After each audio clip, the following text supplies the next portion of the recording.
Hey everyone, this is Chris. Welcome back to the channel. So the stock market was a bit crazy today, a massive whipsaw, and I just totally feel like things were manipulated, and I want to show you sort of why I feel that way.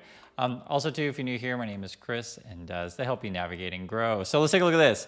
I woke up this morning and everything seemed positive. You wake up, this is at 6 a.m. in the morning, and this was the announcement or the headline on CNBC. Goldman Sachs crushes an analyst expectations. I mean, there it is, crushing it right there, right?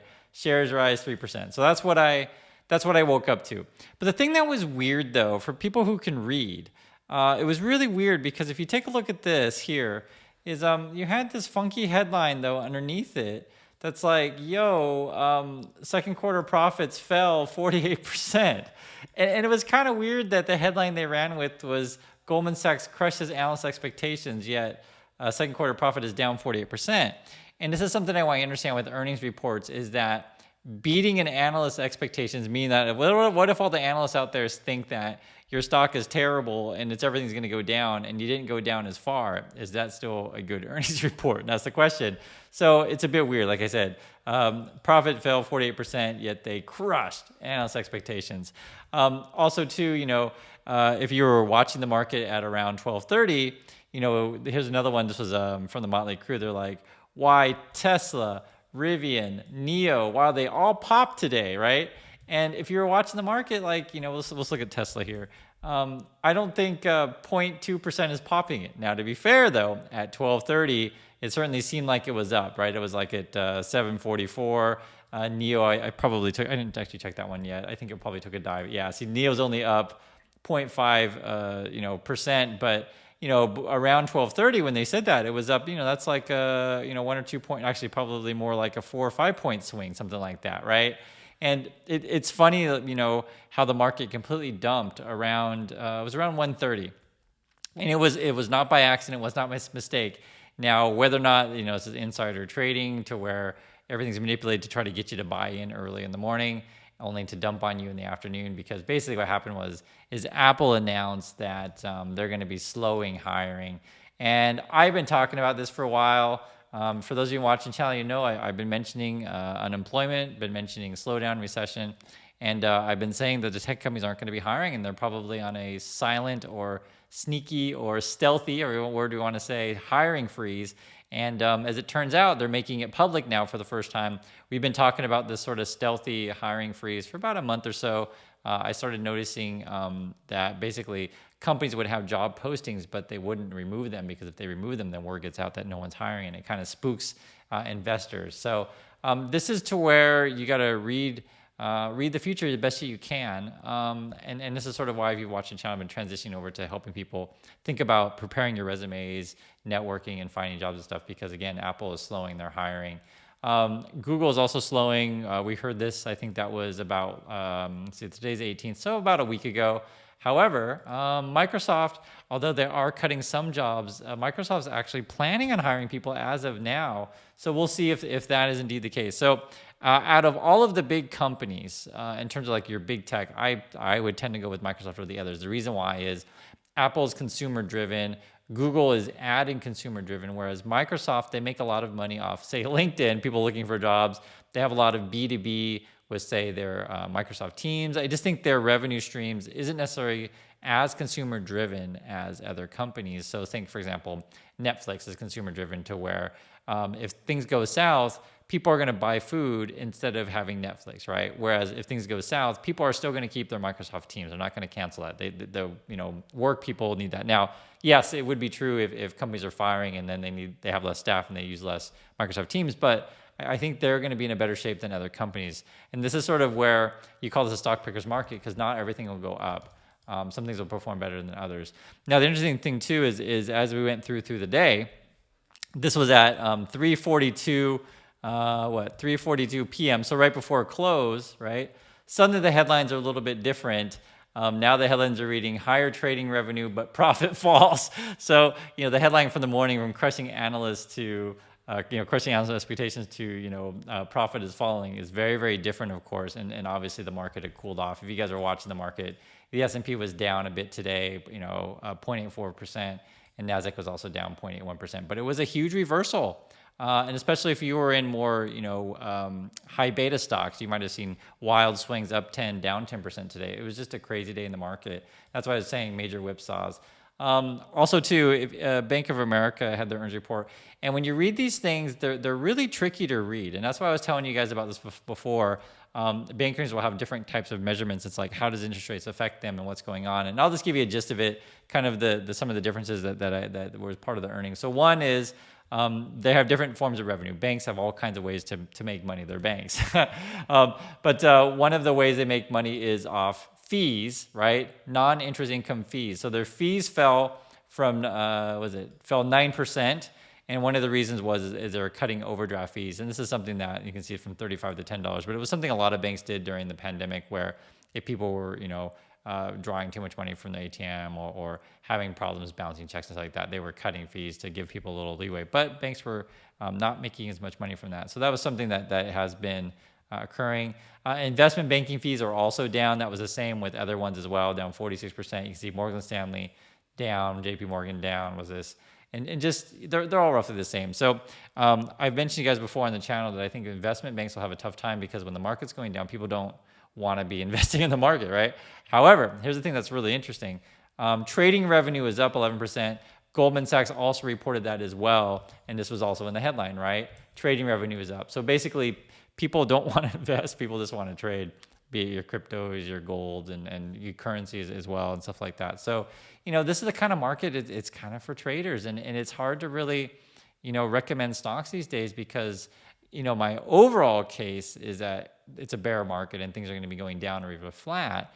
And it's hard to really tell people, okay, buy here, sell here. I mean, I could do it, but there's certainly some real challenge of that, because, and I'm just sharing with you guys, I don't want to fall in the trap of offering a paid Discord and giving people buy and sell signals. I just don't want to do that kind of stuff myself. And I get it that some people really want that, but it's extremely risky. And for the average person, if you are going to do it, I've mentioned, I use a news service and stuff like that, but these kind of updates, unless you're sitting in front of your screen all day, every day, knowing why is the market dropping at 1:30 because Apple, slowed hiring. That's the kind of market they're in. It's so news driven. You got to read the news. So, yes, charts matter to some extent, but news and fundamentals matter way more. And so that's the sort of why, if you're not a trader, and that's what I've been saying, you just want to look at fundamentals of companies and say, okay, am I getting a stock cheap or expensive? How do you know if a stock is cheap? Here's just a really, really simple way to look at it. Look at the PE ratio of a stock, forward PE. If the PE is less than the growth, less than the growth of the company, then you're getting something good. So for example, let's just use an example of Apple. Actually, you know what? We'll just check this out here. Let me just pull this up. I believe the forward PE of Apple, what is it? I don't know actually right offhand. We're just going to check it. This is a live show. And forward PE is 24, okay? 24 is the forward PE of Apple. I see it right there. So with something like an Apple, the basic gist of it, are they going to grow the revenue, say 30%? In this market, I don't think so. And not revenue, I mean earnings, but either way, either earnings or revenue, but earnings are more important than revenue. Are they going to grow their earnings 30%? I just don't think so. And this is sort of where I'm still a bit bearish. I could see Apple maybe, 15% growth if they're going to growth at all, maybe 20% growth, but not necessarily 24.5 or 30 is what you want. Remember, you want your growth to be above your PE ratio. Is one way to look at stocks. I'm just giving you one rule of thumb. There are other things you can look at as well, and I'll make a separate video on that. But I don't think stocks are cheap right now, not cheap enough in my opinion. And this is sort of what I was saying, unless you're a trader, just trade on fundamentals. The other thing too, I'd advise people as well, if you don't need the money now, and you're buying stocks, do expect a volatility, and just put a little bit of money in. If it goes down, if you believe in the company, you could grab a little bit more if you like. But just do be aware that the market will be volatile. And if you need the money right away, I wouldn't be throwing that money in the market, in my opinion, because you just don't know what it's going to do. The other thing too is what would be the good news that would make your stocks go up like crazy? Now, it is true, some stocks have been rallying the past month, completely true. But it's also completely true that they could go right back down to where they were, in the next couple of weeks when the Feds announce that they're going to do rate hikes again. So it's a tough market, guys. And I just wanted to reiterate that people like Apple are slowing their hiring. So that sort of portends what's coming. I noticed this one here, which is also really interesting, where foreign buyers are buying some of the U.S. houses. So we've been talking about this for a while. We have an issue with essentially people treating homes as investments, meaning that people or companies are buying single-family homes, buying these things up, making it more expensive for the rest of us, and they're leaving these homes empty. They're just treating them as investments. So what ends up happening, if people can't pay their mortgages and prices go down, then people come in and buy these things. And it's kind of interesting. So they're actually coming from, you can see this, Canada, Mexico, China, India, Brazil, Colombia, and buying up homes. The other thing is too, which I thought was interesting, is people who are buying these homes, however, this is according to at least KKR, what their estimates is that if you want to use these as rentals, that's kind of slowing. So we have these kind of strange, and this has been our market. We have these weird conflicting data. So one is we say, okay, people from other countries are buying up our homes, but yet people say here in this country are kind of slowing down in terms of turning a home into an Airbnb, something like that. Turning a home into a rental. So because we don't know. I mean, if I'm buying a house to turn a rental, but I can't find any renters, right? It's not worth the investment. So that's sort of what that was all about. And it was kind of funny too, because CNBC was running the headline that the whole home builder sentiment was down.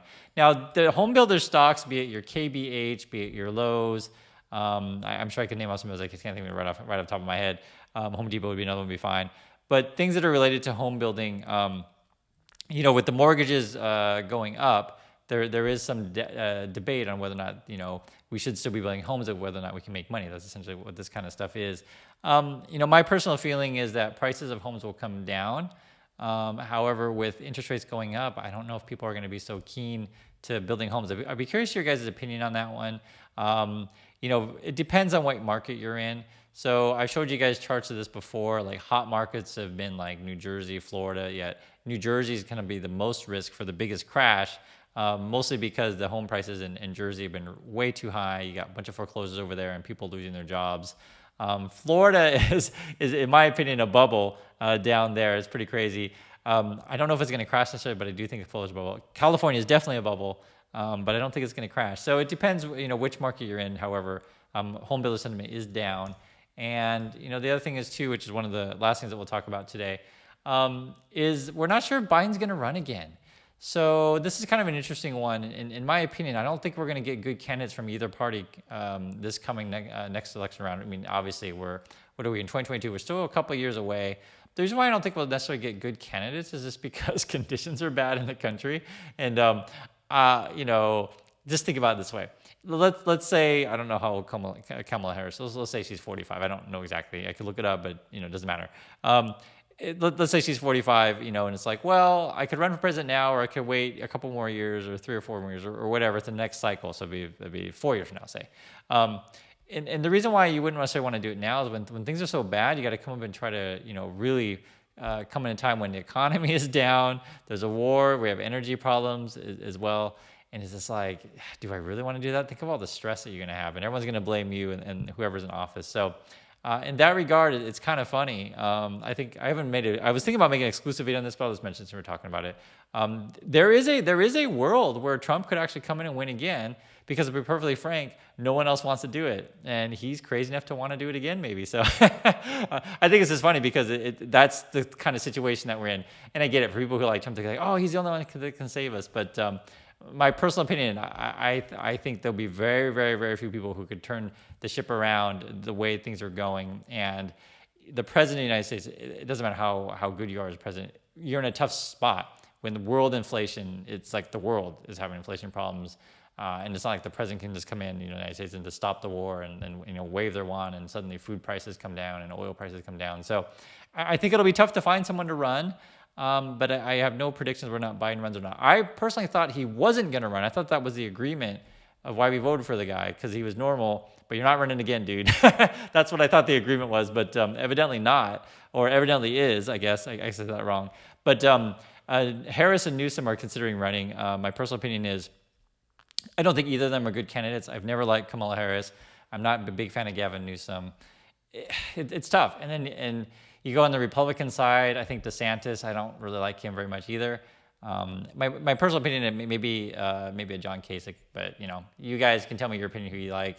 I tend to be more moderate myself, and also too, just in pure sincerity, I wish someone would run as a split ticket, be it Republican president, Democratic vice president, or, Democratic president candidate and Republican vice president candidate. I just think we need some more unity in this country, and I do mean that sincerely. I just think there's just too much, that's the right word to say, just too much negativity among Americans. And I serve in the United States military, and I can just tell you, all of us can get along from all 50 states, and I do mean that. And I have a friend who has son in the Marines now, and the joke they all have in the Marines is that everyone bleeds green in the Marines. So, we got to find candidates that are a little bit more moderate. And I don't think Harris or Newsom would be good ones for that. And again, I don't know, I'd have to think about it. But I looked at lists as potential candidates on either side, and I was like, man, there's no one that wants to run. So we're in a situation where both Biden and Trump could run because no one else wants to. But we'll see. Evidently Harris and Newsom are going up. So anyway, that's what's going on in the markets, guys. I started to talk about, but you don't avoid politics, and I try to talk as fairly as I can on this stuff. And obviously, I think everyone has a right to their own opinion. One thing I will say though, with the stock market, I am still bearish, mostly because I just don't see our economy growing. And if you disagree with that, if you see that we're going to have a lot of growth potential, let me know. I just don't see it. And so, one of the things I was thinking about with the whole Apple thing, and this is kind of funny, if you go through comments on my videos, you'll see people, oh, Chris, this is the midday. Oh, Chris, you're so dumb. Tesla's worth so much money. It's up like 1,000,000%. You're so dumb. It's kind of funny. The trolls will disappear at the end of the day when nothing really happened. And, my opinion on this, if Apple's seeing a slowdown, and if Apple's not making money, ask yourself this fundamental question: do you think other companies are going to make money? And I mean, seriously, like Apple's like our stalwart company, and if they're thinking slowdowns, I think that's what spooked the market. So I tend to want to, I've told you guys, I think bonds, cash, get some safe stocks, and yes, get some beaten down tech stocks if you believe in them. I think long term, something like, I'll just say, for example, something like a Google long term. Do I think Google will be worth more 20 years from now than today? Yes, I absolutely do. But do I think Google will be worth more say 2 years from today? I don't know. So that's essentially what investing is. And the other thing is, like, you turn to other channels and say, oh, just invest in this penny stock long term, because that's what an investor does. Not necessarily. If you're in a penny stock and it's going to go to zero, holding on to something that's going to go to zero is not a great move, right? So I would definitely tamper your expectations, and go with some safe blue chippers. And if you want to do experimental stuff, speculative stuff, you can, but I wouldn't be throwing all your money into it, because like I said, I just put it very simply.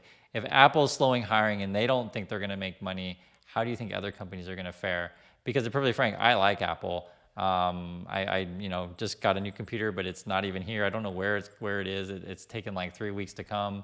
They do put out new products. They're going to put out the new goggle things coming out. But they're anticipating slowing, and Apple, I repeat over and over again, I like Apple. So, but they are slowing hiring, and that spooked the market. So anyway, I'd love to hear your thoughts on all these things. We talked about the market whipsaw. We talked about market manipulation, home builders, and who's going to run next time. I don't see any good candidates, to be honest. I don't think anyone good wants to do it. That's my feeling. And it's kind of funny. So anyway, thanks again for watching, and I'll catch you in the next video.